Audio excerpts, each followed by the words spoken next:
पढ़ा था कि सार्वंतर श्रेणी यानी समांतर श्रेणी में सार्वंतर कैसे निकाला जाएगा वो हम पहचान गए। अब इसमें हमको क्या करना है कि किसी समांतर श्रेणी का व्यापक यानी general term of arithmetical progression, short में इसको हम एपी बोलते हैं। कह रहा है माना किसी समांतर श्रेणी का प्रथम पद ए है, यानी फर्स्ट टर्म क्या है, ए है, और सार्वंतर डी है। क्यों? क्योंकि हम डी भी समझ चुके हैं और ए भी समझ चुके हैं। तो श्रेणी के पदों को इस प्रकार लिखा जा सकता है, कैसे? ए प्लस डी, ए प्लस 2d। कैसे? देखो यहाँ पे 1 आया, अब यहाँ 1 प्लस 2 इंटू यहाँ डी लिखा है ना, तो डी का मतलब क्या है? समांतर श्रेणी हम जोड़ते चले जाएंगे, संख्या 1 आएगी तो 1 और ये 2, इसी प्रकार ये प्लस 2d है तो 1 2 इंटू 1 प्लस 1 यानी 1 2 और 3। देखो पता चला क्या संख्या? यहाँ 1 है, 3 इंटू 1 4 आ जाएगा, ठीक है। यानी अगर पूछा जाएगा कि समांतर श्रेणी में पदों को हमको लेना पड़े तो क्या लेंगे? ए प्लस डी, ए प्लस 2d, ए प्लस 3d, ए प्लस 4d। जैसे क्रमागत संख्या पढ़ते हैं तो क्रमागत संख्या में हमने उस दिन बताया था कि पहली क्रमागत संख्या 1, दूसरी क्रमागत संख्या x प्लस 1, तीसरी क्रमागत संख्या x प्लस 2। तो और क्रमागत संख्या में सम के लिए बताया गया था कि अगर सम होगा तो x प्लस 2, x प्लस 4 बताया गया, याद आ रहा है? x प्लस 6 बताया गया था। तो उसी प्रकार से यहाँ पर समांतर श्रेणी में अगर पदों का योगफल या पदों का मान निकालना हो तो उसके लिए a plus D, A plus 2d, A plus 3d dot dot करते चले जाएंगे। कारण नोट में मान लिया d का गुणांक पद की संख्या सदैव यानी d का जो मान है सदैव 1 से कम होता है, यानी d का मान जो क्या होता है हमेशा 1 से कम होता है। ये हमेशा याद रखना। हो सकता है कभी बोर्ड में बहुविकल्पी पूछते कि सर्वंतर d का मान कितना होता है, सदैव 1 से कम होता है, ऑब्जेक्टिव में हो गया। इसीलिए nवां पद tn बराबर a plus n minus 1 d हो गया। हम a के विषय में जानते हैं, d के विषय में जानते हैं, n के विषय में जानते हैं। अब n का मतलब क्या है कि जैसे हमारे पास बहुत सी संख्याएं दे दी, 5 6 7 8 9 दे दिया, तो उसमें ये ज्ञात करना पड़ेगा n का मान कैसे निकलेगा, डॉट करके दिया जाएगा। कह रहा है यदि अंतिम पद l है, अब कह रहा है जो लास्ट पद, जैसे मान लो यहाँ पे 1 2 3 डॉट डॉट 4 दे दिया या 10 दे दिया, तो इसका मतलब क्या है? लास्ट में क्या है? 10 है, तो l का मान हो गया 10। अगर यहाँ पे कुछ ना होता तो कहते अनंत है, हमको पदों का मान पता नहीं है तो कितना संख्या हो सकती है, ठीक है। तो l बराबर हो जाएगा a plus n minus 1 d। ये अंतिम पद के लिए हो गया और ये nवां पद निकालने के लिए हो गया। और ये कब होगा? जब हमको प्रथम पद दिया रहेगा, सार्वंतर दिया रहेगा, पदों का मान निकालना होगा तो ऐसे निकालेंगे। क्यों? अभी इसी के पहले हम लोग क्वेश्चन निकाले थे, a प्लस 4n था ना उसमें, a प्लस 2d था ना उसमें, तो हम लोग a का मान n का मान कुछ रख रहे थे, श्रेणी हमारी बनती चली जा रही थी। अब कह रहा है इतना क्लियर हो गया? कोई डाउट? आसिफ, किशन, मोहित? नहीं सर। गुड। किसी समांतर श्रेणी के प्रारंभ से 8वें तथा अंत से 8वें पदों का योग।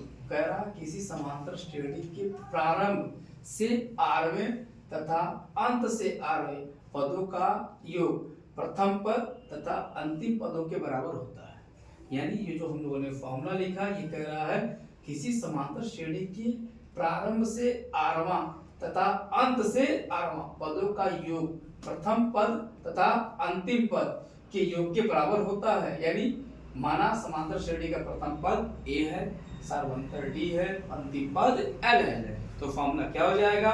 l बराबर अंतिम पद बराबर a प्लस l, ठीक है। कैसे आए देखते हैं। माना प्रारंभ से 8वां पद, तो अब 8वां पद लिखा हो, चाहे 100वां पद हो, चाहे कुछ भी लिखा हो, इसका मतलब यहाँ पे क्या है? nवां पद है। तो nवां पद का मतलब क्या है? यहाँ r है तो जाएगा a plus r minus 1d। अगर यहाँ देता xवां पद तो जाता a plus x minus 1d। अगर देता tवां पद तो a plus t minus 1d। यानी यहाँ जो मान देगा हम वहां पे इसको रख लेंगे, ठीक है। अब यहाँ पढ़ते अंत से 8वां पद, तो अंत के लिए हमने क्या बताया था? l बताया था। प्रारंभ के लिए संख्या a थी तो l माइनस r1d। तो समीकरण 1 और समीकरण 2 हमने मान लिया, दोनों को आपस में क्या करेंगे? जोड़ देंगे। ये नहीं पूछ रहा है कि समांतर श्रेणी का प्रारंभ से दोनों पदों के योग के बराबर होता है। तो a plus R minus 1d L R minus 1d है। देखो ध्यान से, अब यहाँ d का इसमें गुणा करेंगे तो होगा आर डी, डी एकम d, यहाँ से l हो गया, यहाँ से d का गुणा करेंगे r में तो आर डी, और ये माइनस प्लस हो जाएगा d एकम d। ये लाइन क्लियर है? फिर से देख लो, a हो गया, d का गुणा करेंगे r में तो आर डी हो गया, d का गुणा करेंगे 1 में तो d एकम d हो गया, यहाँ से l हो गया, अब d का गुणा करेंगे r में तो आर डी, और ये माइनस प्लस d हो गया। अब देखो यहाँ से ये प्लस आर डी है और ये माइनस आर डी है, कैंसिल, ये माइनस डी है और ये प्लस डी है, कैंसिल। तो आ गया हमारा a प्लस ये, यानी हमारा सूत्र क्या करता है, किसी भी समांतर श्रेणी का प्रारंभ से आरवां और अंत से आरवें पदों का योगफल a प्लस होता है। ये कभी कभी प्रूव करने के लिए क्वेश्चन में आ सकता है 4 नंबर में। ठीक, ये क्वेश्चन दे देगा कि समांतर श्रेणी का आरंभ से इतना पद और अंतिम से इतना पद का मान इतना होता है, सिद्ध कीजिए। ठीक है, कोई डाउट? ठीक है, आगे चलते हैं, क्वेश्चन सिर्फ लगा लेते हैं। करा माना समांतर श्रेणी 21, 18 और 15। देखो यहाँ पर डॉट डॉट लिखा है, यानी हमें पदों का मान पता नहीं है, हमको पद ज्ञात करनी है, टर्म ज्ञात करना है। करा 15वां पद ज्ञात कीजिए। अब यानी हम गिनते चले जाएंगे तो 3 है, इसी तरह बढ़ता चला जाएगा। तो दी गई समांतर श्रेणी में है, दी गई श्रेणी समांतर श्रेणी में है, तो प्रथम पद a बराबर 21, सार्वंतर d बराबर, हमने बताया था सार्वंतर कैसे निकाला जाता है, दूसरा पद माइनस पहला पद, तीसरा पद माइनस दूसरा पद। तो हम क्या करेंगे, 18 में से 21 घटाएंगे तो कितना आएगा, d बराबर माइनस 3। यही है हमारा कि दूसरा माइनस पहला, तो दूसरा पद क्या है, 18 है, ये हमारा 21 है।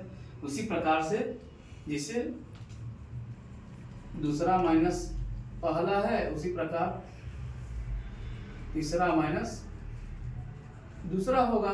तो 18 माइनस 21 बराबर 15 माइनस 18, इधर माइनस 3 और इधर माइनस 3, तो माइनस 3 आ गया।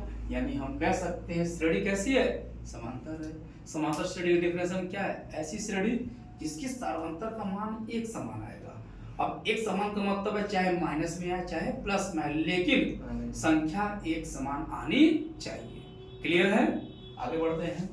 तो यहाँ पर d का मान आ गया -3, आसिफ ऊपर, n का मान 15। तो अब a बराबर a plus n minus 1 d हो गया।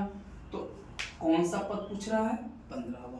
यानी हमको ये ध्यान रखना है कि यहाँ कौन सा पद पूछ रहा है, यहाँ कौन सा पद पूछा, 15वां, 14वां, 22वां, जो भी मान पूछे उसको हम यहाँ पर पुट करेंगे। ठीक है, देखो यहाँ पे n फॉर्मूला हमारा है। अब n का मान कितना है, 15 है। अगर यहाँ पे देता 14वां, n का मान 14, यानी जो भी देता n का मान 15 हो गया। तो a plus n minus 1d हो गया, तो 21, 15 माइनस 1, d का मान -3 है, तो 21 आ गया। अब 15 में से 1 जाएगा, 14 आएगा, 14 तिया 42 हमारा हो गया। तो अब यहाँ से 21 में से 42 घटा लेंगे, तो 21 में से 42 घटाएंगे क्या आएगा, माना -21। 15वां पद कितना निकल गया हमारा 21, यानी अब हम ज्ञात करेंगे तो लिख देंगे लास्ट में, अतः हमारा 15वां पद -21 होगा। क्लियर? कोई डाउट? No sir. क्लियर है ना, बोलो भाई।